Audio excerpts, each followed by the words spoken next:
Hello दोस्तों, कैसे हो आप सब। स्वागत है एक बार पुनः आप सभी का हमारे अपने YouTube channel Shiv coaching classes पर।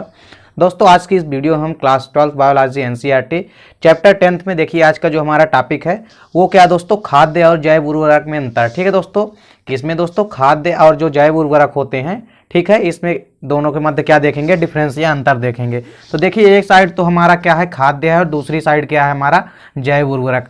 देखिए खाद्य क्या होता है, बेसिकली इसमें जो होता है इसमें कार्बनिक पदार्थों की मात्रा अधिक होती है।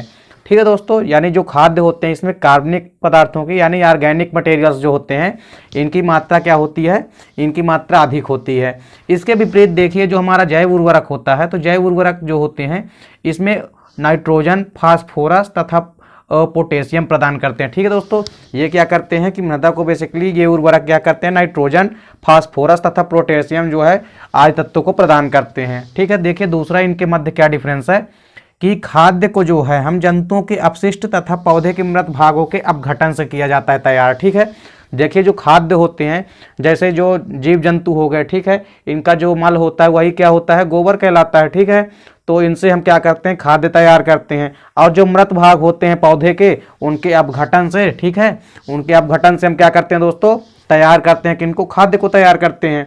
इसके विपरीत देखिए जो जैव उर्वरक होते हैं इसे हम व्यावसायिक रूप से जो है रासायनिक पदार्थों से बनाया जाता है। ठीक है, इसको हम केमिकल कंपोनेंट से बनाते हैं। ठीक है दोस्तों, इनको हम रासायनिक पदार्थों से बनाते हैं। ठीक है, अगला अंतर देखिए इन दोनों के मध्य, ये मृदा की उर्वरता को प्रभावित नहीं करते हैं। ठीक है दोस्तों, जो खाद्य होते हैं तो ये मृदा की उर्वरता को किसी भी प्रकार से प्रभावित नहीं करते हैं। ठीक है, यानी मृदा की जो उर्वरता है इससे क्या होती है, बनी रहती है। ठीक है, अपितु इससे क्या होता है कि जो मृदा की उर्वरता होती है उसमें वृद्धि होती है। ठीक है, यानी मृदा की उर्वरता में इंक्रीज होता है। ठीक है, इसके विपरीत देखिए जो हमारा जैव उर्वरक होता है, तो जैव उर्वरक में क्या होता है कि यदि इसका हम लगातार उपयोग करते हैं, ठीक है, इसके हम लगातार उपयोग करते हैं तो मृदा की उर्वरता में क्या हो जाती है, कमी आ जाती है। तो एक निश्चित मात्रा तक ही इसका हमको उपयोग करना चाहिए। ठीक है, अर्थात जैव उर्वरक में क्या होता है कि हमको ज़्यादा मात्रा में इसका यूज नहीं करना चाहिए। इससे क्या होता है कि मृदा की उर्वरता में कमी आ जाती है। ठीक है दोस्तों, देखिए जो हमारा दूसरा क्वेश्चन है आज का वो क्या है कि जैव उर्वरक किस प्रकार से मृदा की उर्वरता को बढ़ाते हैं। ठीक है, यानी जो जैव उर्वरक होते हैं तो ये मृदा की उर्वरता को किस प्रकार से प्रभावित करते हैं या बढ़ाते हैं। ठीक है, तो ये हमको देखना है। ठीक है, तो आइए देखते हैं जो जैव उर्वरक होते हैं। देखिए जैव उर्वरक बेसिकली एक प्रकार के जीव होते हैं। ठीक है, तो ये क्या होते हैं, एक प्रकार के जीव होते हैं, छोटे जीव या हम सूक्ष्म जीव भी इसको कह सकते हैं। देखिए जो मृदा की पोषक गुणवत्ता को बढ़ाते हैं। ठीक है, और ये क्या करते हैं कि मृदा की जो गुणवत्ता होती है पोषक स्तर की उसको इंक्रीज करते हैं या उसको बढ़ाते हैं। ठीक है, जैव उर्वरक का प्रमुख स्रोत जो होता है तो कवक जो होता है या कि बैक्टीरिया होता है। ठीक है, तथा इसके अलावा साइनोबैक्टीरिया भी होती है। ठीक है, यानी इनका सोर्स जो है, ठीक है, यानी जैव उर्वरक प्राप्त कहाँ से होगा, तो बेसिकली इनके स्रोत या सोर्स कौन कौन से हैं, तो कवक है इसका स्रोत, यानी फंजाई, बैक्टीरिया या जीवाणु है, तथा साइनोबैक्टीरिया। ठीक है, यह जीवाणु जो होते हैं वायुमंडलीय नाइट्रोजन को स्थिरीकृत कर देते हैं। ठीक है, यानी वायुमंडलीय जो नाइट्रोजन होते हैं उसका फिक्सेशन करते हैं, अर्थात उसका स्थिरीकरण करते हैं। ठीक है, और कार्बनिक रूप में उसको परिवर्तित कर देते हैं। ठीक है, तो ये क्या करते हैं, सबसे पहले तो साइनोबैक्टीरिया भी होती है। ठीक है, इनमें जीवाणु जो होते हैं तो वायुमंडलीय नाइट्रोजन को क्या कर देते हैं, नाइट्रोजन फिक्सेशन कर देते हैं, अर्थात नाइट्रोजन स्थिरीकरण कर देते हैं।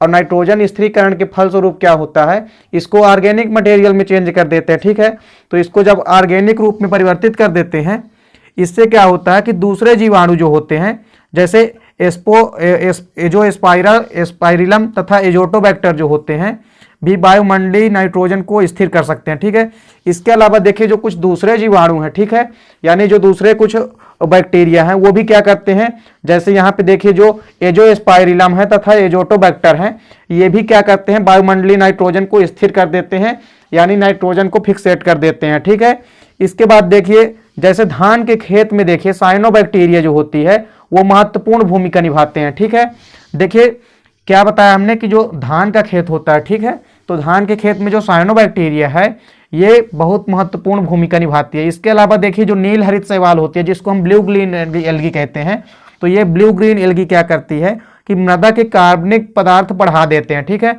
तो मृदा में जो कार्बनिक पदार्थ होते हैं उसकी मात्रा में क्या कर देते हैं, ये बढ़ोतरी कर देते हैं यानी बढ़ा देते हैं।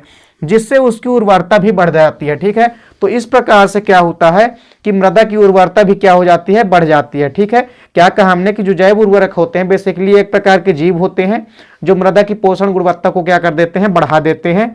जैव उर्वरक का प्रमुख स्रोत की यदि बात करें तो फंजाई, बैक्टीरिया और साइनोबैक्टीरिया होते हैं। ठीक है, यह जीवाणु जो होते हैं तो वायुमंडलीय नाइट्रोजन को स्थिरीकृत कर देते हैं, अर्थात नाइट्रोजन का फिक्सेशन कर देते हैं और उसको कार्बनिक रूप में तोड़ देते हैं। ठीक है, यानी कार्बनिक रूप में परिवर्तित कर देते हैं। और कुछ दूसरे जीवाणु भी होते हैं जैसे जो स्पाइरिलम तथा एजोटोबैक्टर, ये भी वायुमंडलीय नाइट्रोजन को स्थिर कर देते हैं। ठीक है, और धान के रूप में साइनोबैक्टीरिया की भूमिका महत्वपूर्ण होती है। इसके अलावा जो नील हरित शैवाल होते हैं ये भी मृदा में क्या करते हैं, कार्बनिक पदार्थों को बढ़ा देते हैं। इससे क्या होता है कि उनकी उर्वरता क्या हो जाती है, बढ़ जाती है। ठीक है, अब देखिए यहां पर हम देखेंगे सूक्ष्म जीव जो होते हैं तो जैव पीड़कनाशी के रूप में, यानी सूक्ष्म जीव जो है किस प्रकार से उपयोगी है। ठीक है, यानी यहां पे हम ये कह सकते हैं कि जो जैव पीड़कनाशी के क्षेत्र में सूक्ष्म जीवों की भूमिका क्या होती है वो यहां पे हम देखेंगे। देखिए सबसे पहले तो हम देखते हैं जैव पीड़कनाशी होते क्या हैं। तो देखिए जो जैव पीड़कनाशी होते हैं वे जीव जिनका उपयोग करके अनैच्छिक या हानिकारक जीवों को नष्ट किया जाता है जैव पीड़कनाशी कहलाते हैं। ठीक है, देखिए दोस्तों ऐसे जीव जिनका उपयोग हम अनैच्छिक रूप से, ठीक है, या हानिकारक जीवों को नष्ट किया जाता है जिनके उपयोग से, ठीक है, उनको हम क्या कहते हैं, जैव पीड़कनाशी कहलाते हैं। ठीक है, देखिए जो जैव पीड़कनाशी होती है दोस्तों इसको दो प्रमुख भागों में हम विभाजित किए हैं। ठीक है, अर्थात इसको हम दो भागों में बांट सकते हैं। ठीक है, देखिए जो पहला भाग है हमारे पास वो क्या है, वो है जैव शाकनाशी और दूसरा क्या है दोस्तों, जैव कीटनाशी। ठीक है दोस्तों, क्या है, पहला हमारा जैव शाकनाशी है और दूसरा क्या है हमारा जैव कीटनाशी। तो आइए हम एक बाय एक करके जैव शाकनाशी और जैव कीटनाशी के बारे में देखते हैं। तो देखिए दोस्तों जो जैव शाकनाशी होते हैं तो इसको सबसे पहले देखते हैं। तो जैव शाकनाशी क्या होते हैं, वे जीव पीड़कनाशी जो खरपतवारों को नष्ट करते हैं। ठीक है दोस्तों, यानी खरपतवार को हम क्या कहते हैं, इंग्लिश में वीड्स कहते हैं। तो देखिए ऐसे जीव पीड़कनाशी जो खरपतवारों को नष्ट करते हैं। ठीक है, और खरपतवार क्या होते हैं, कुछ अवांछनीय हानिकारक तत्व होते हैं या पेड़ पौधे के साथ जो क्या होते हैं, उगाते हैं और जो पेड़ पौधों की वृद्धि को रोकते हैं। ठीक है, तथा उनको नुकसान पहुंचाते हैं। ठीक है, इनको हम क्या कहते हैं, खरपतवार कहते हैं। तो देखिए वे जीव पीड़कनाशी जो खरपतवारों को नष्ट करते हैं, ठीक है, जैव शाकनाशी कहलाते हैं। ठीक है, उनको हम क्या कहते हैं, जैव शाकनाशी कहते हैं। देखिए इस श्रेणी में मुख्यतः कुछ ऐसे कीट आते हैं। ठीक है, तो यानी इसका एग्जाम्पल हम क्या कह सकते हैं कि इसके अंतर्गत इंसेक्ट आते हैं। तो देखिए इसके अंतर्गत कुछ ऐसे कीट आते हैं जो चयनात्मक रूप से एक विशिष्ट जाति के शाकों को ही खाते हैं। ठीक है, शाक का मतलब आप समझते हो, हर्ब इसको बोलते हैं। ठीक है, यानी हर्ब मतलब जो कोमल पौधे होते हैं, ठीक है, जो आसानी से मुड़ जाते हैं। ठीक है, तथा ज्यादा लंबाई इनकी नहीं होती है, अर्थात जैसे आप समझ सकते हो जैसे ग्रास हो गई, ठीक है, या दूब घास हो गई। तो इस प्रकार से आप समझ सकते हो ये क्या होते हैं, सभी हर्ब होते हैं या शाक होते हैं। तो ये कीट क्या होते हैं कि केवल शाकों को ही खाते हैं। ठीक है, देखिए एग्जाम्पल के लिए भारत तथा ऑस्ट्रेलिया में जो कैक्टस होती है, ठीक है, तो कैक्टस का जो पेड़ होता है तो उसको रोकने के लिए कैक्टोब्लास्टिक कक्टोरम नामक जो है कीट का प्रयोग किया जाता है। ठीक है दोस्तों, क्या कहा हमने कि जो कैक्टस का पेड़ है, ठीक है, तो उसमें उसको रोकने के लिए, ठीक है, यानी उसको रोकने के लिए अवांछनीय गुणों को, देखिए क्या होता है यहाँ पे, कैक्टोब्लास्टिक कैक्टोरम नामक कीट का प्रयोग किया जाता है। ठीक है, और यह कीट जो होता है वो पुंसिया जाति की नांग फनी को ही खाती है। ठीक है,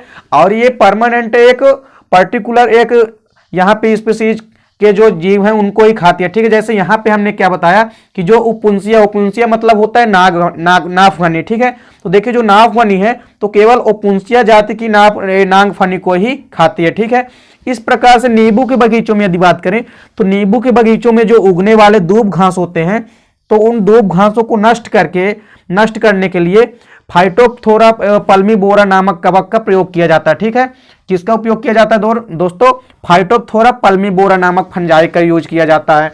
ठीक है, तो इस प्रकार से यहाँ पे आप जैव शाकनाशी के 2-3 यहाँ पे हमने आप जो कोई एग्जाम्पल भी बता दिए। अब देखिए जो जैव कीटनाशी होती है दोस्तों, तो जैव कीटनाशी क्या होती है, देखिए वे जैव पीड़कनाशी जो कीटों को नष्ट करते हैं। ठीक है दोस्तों, जैव शाकनाशी तो क्या थे, जो कि खरपतवारों को नष्ट करते थे, लेकिन इसके विपरीत जो हमारा जैव कीटनाशी है तो ये ऐसे पीड़कनाशी होते हैं जो कीटों को नष्ट करते हैं। ठीक है, तो जैव कीटनाशी कहलाते हैं ये। ठीक है, यानी ऐसे जैव पीड़कनाशी जो कीटों को नष्ट करते हैं वो जैव कीटनाशी कहलाते हैं। ठीक है, देखिए बहुत से हानिकारक कीटों को परजीवियों, बीमारियों और दूसरे कीटों के द्वारा नष्ट किया जाता है। ठीक है दोस्तों, कई सारे यहाँ पे क्या है, देखिए बहुत से हानिकारक जो कीट होते हैं तो उनको परजीवियों, ठीक है, और बीमारियों तथा दूसरे कीटों के द्वारा क्या करते हैं, उसको नष्ट कर देते हैं। ठीक है, फॉर एग्जाम्पल यहाँ पे आप देखिए जो एफिडो है, तो एफिडो को मारने के लिए जो है प्रेइंग मेंटिस का उपयोग किया जाता है। ठीक है, प्रेइंग मेंटिस का प्रयोग किया जाता है जब कभी जैव कीटनाशी जो है जैव कीटनाशी कीट जो होते हैं ये नए वातावरण में प्रति जल्दी अनुकूलित नहीं हो पाते हैं। ठीक है, यानी इनको जब दूसरे वातावरण में रखा जाता है तो ये जल्दी अनुकूलित नहीं हो पाते हैं। ठीक है, और जब ये जल्दी अनुकूलित नहीं हो पाते हैं तब इनका क्या करते हैं हम कि प्रजनन करा के इन्हें एफिडो के खिलाफ छोड़ा जाता है। ठीक है, यानी इनको खुद हम एफिडो के खिलाफ छोड़ देते हैं। ठीक है, जिससे ये एफिडो को ही नष्ट कर देते हैं। ठीक है, तो इस प्रकार से दोस्तों उम्मीद करता हूं कि आपको यहाँ पे जैव शाकनाशी तथा जैव कीटनाशी भी समझ में आ गई होगी। उम्मीद करता हूं दोस्तों वीडियो आपको समझ में आ गई होगी। दोस्तों यदि वीडियो आपको अच्छी लगे तो लाइक और कमेंट कीजिए, साथ ही साथ दोस्तों के बीच शेयर कीजिए। मिलते हैं दोस्तों नेक्स्ट वीडियो में, तब तक के लिए जय हिंद, वंदे मातरम।